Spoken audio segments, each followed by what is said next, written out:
la protección de datos personales en manos de autoridades en el nivel que les corresponda. Es decir, a la Comisión de Transparencia del Estado de Nuevo León le corresponderá proteger datos personales del que estén en posesión de las autoridades de Nuevo León, no de las federales, sino simplemente de Nuevo León y de sus municipios correspondientemente en el ámbito, por supuesto, local. En ejercicio de esta facultad, el Congreso de la Unión expidió una ley que es una ley muy novedosa, digamos, por la forma, por el fondo, etcétera, que conviene que ustedes conozcan, porque nos afecta a todos. Finalmente, todos somos no solamente titulares, sino potenciales afectados por la tenencia de datos personales en manos de particulares. Es decir, si ustedes tienen un teléfono fijo en su casa, pues los datos personales de ustedes están en la base de datos de Telmex. Si tienen un celular, pues probablemente estén en Telcel. Si contrataron una tarjeta de crédito, si traen un American Express en su cartera, en su bolsa, pues American Express también tiene sus datos personales, etcétera, etcétera. Si tienen una cuenta de banco, todo esto, por supuesto, nos puede afectar. Esta ley, que insisto, es muy importante que ustedes conozcan, se llama Ley Federal de Protección de Datos Personales en posesión de particulares, fue publicada el 5 de julio del 2010 en el Diario Oficial de la Federación. Voy a hacer referencia a su contenido un poco más adelante. Déjenme ahorita nada más apuntar esto en el tema de la base constitucional.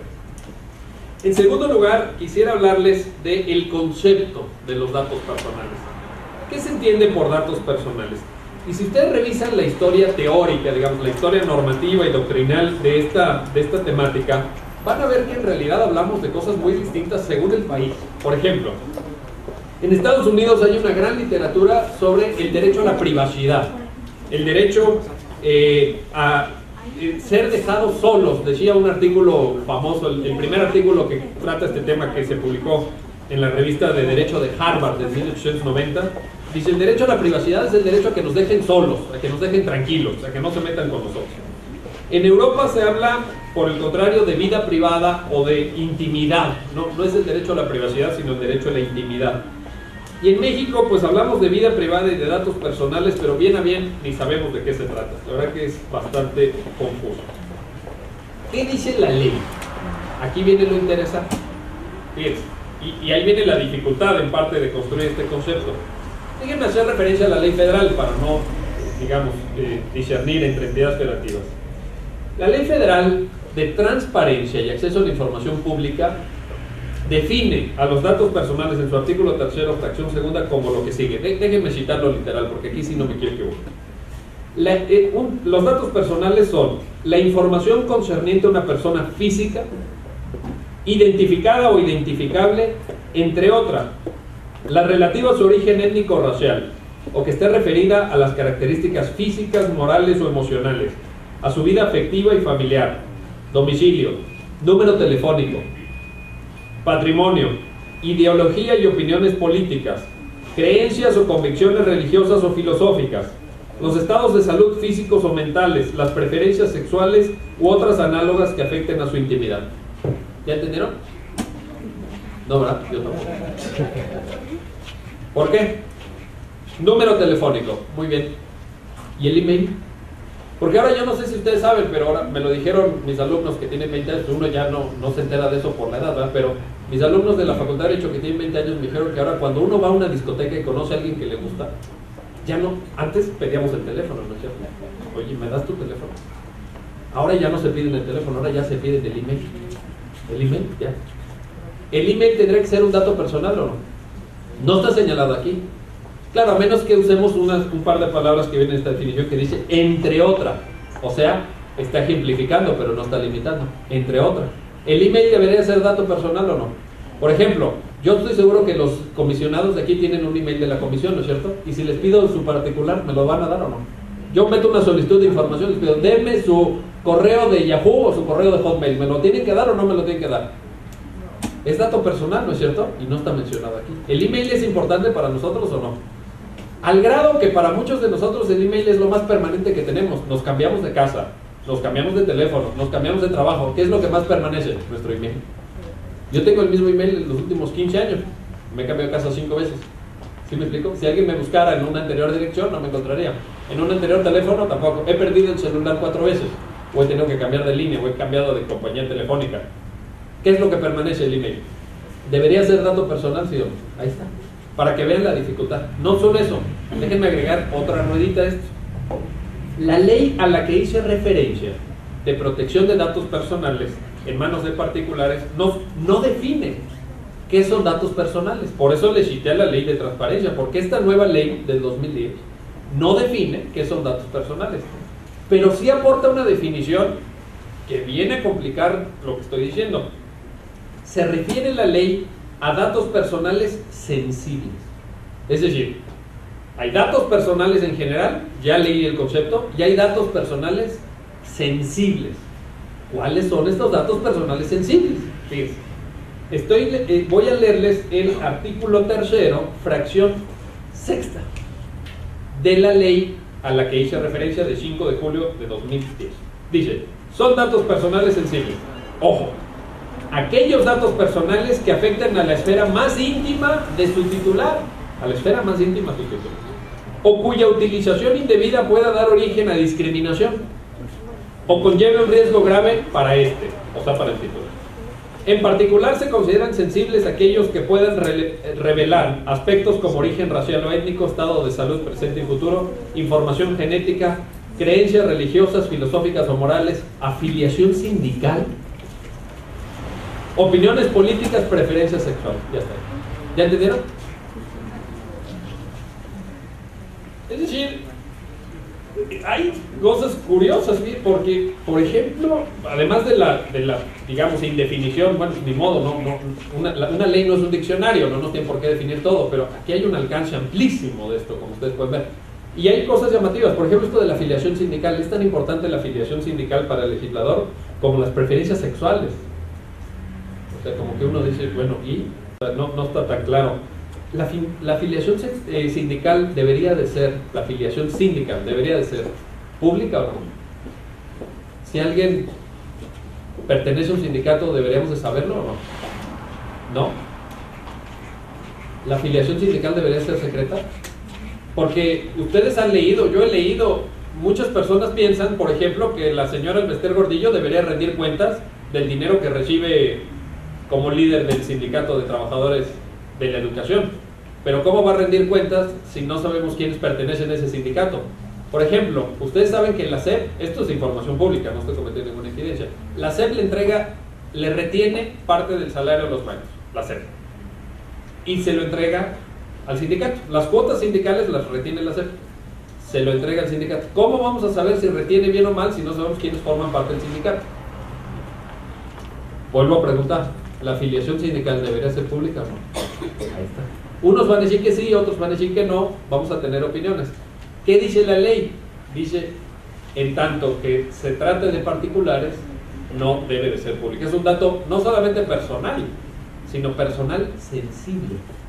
Vean cómo el concepto de lo que es el dato personal se vuelve bastante complicado.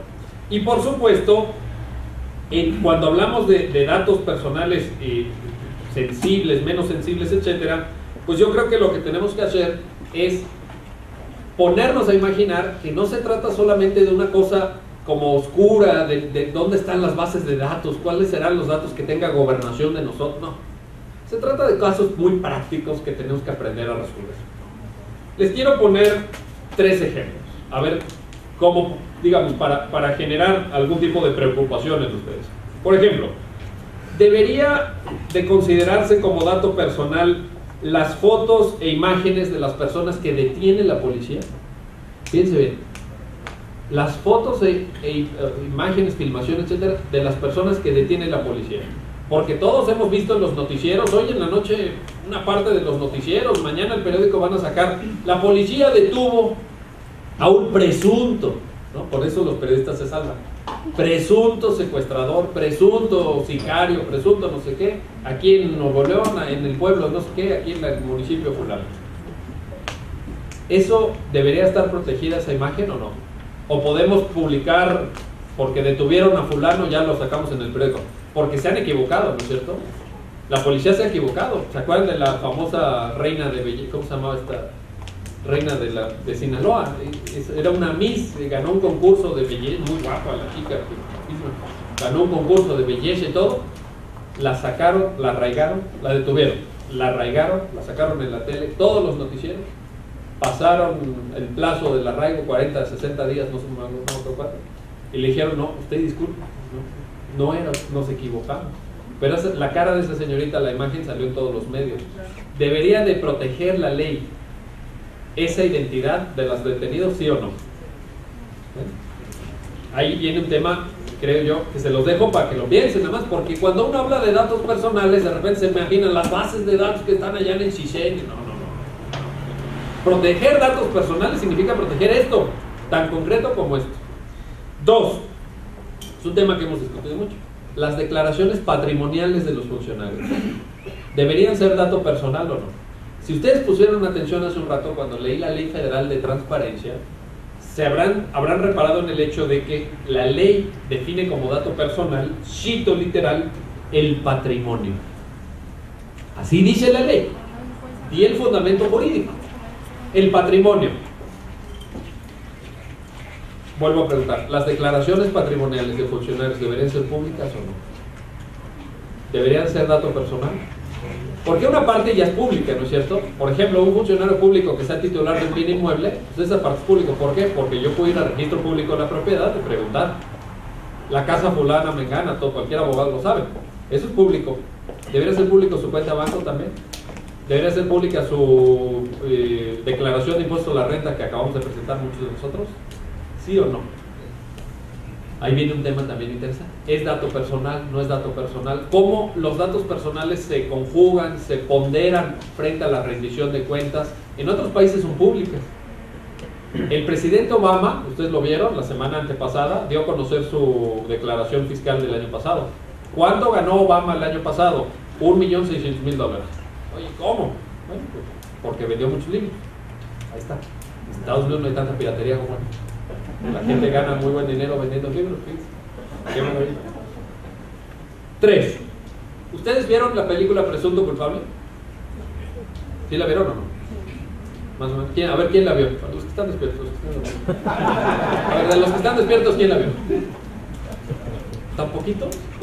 La mayoría no la vio. ¿No vieron Presunto Culpable? Muy buena. Bueno, en Presunto Culpable se narra la historia de una persona procesada por homicidio. Una persona es acusada por homicidio y en una parte de la historia se filma todo el juicio. En una parte de la historia sale la imagen del testigo de cargo que presenta la Procuraduría, pues, que es realmente la prueba más fuerte que se tiene en contra del joven acusado, Antonio Zúñiga, porque la prueba balística, la prueba de, ¿cómo se llama? La de Harrison, la prueba de Harrison sale negativa. Le hacen la prueba de pólvora al detenido, sale negativa. Lo único que tiene la prueba es al testigo que dice, este cuate lo mató. Enfocan al testigo, total, el testigo se les dice, pero esto no es lo importante. Lo importante para nuestro tema es la siguiente pregunta. ¿Deberían de poder filmarse y difundirse los juicios orales? En Nuevo León tienen juicios orales desde el 2005. Fueron la primera entidad federativa del Estado. Y tienen más casos y difundirse, porque este testigo luego demandó a los productores de la película. Le promovieron el juicio de amparo en contra de RTC de Gobernación por autorizar la difusión. Estuvo mal planteado, pero en fin, una juez de distrito otorgó la suspensión, se armó la bronca, ya saben ustedes. ¿Deberían los testigos que participan en un juicio de orden penal tener reservados sus datos, y eso incluye su imagen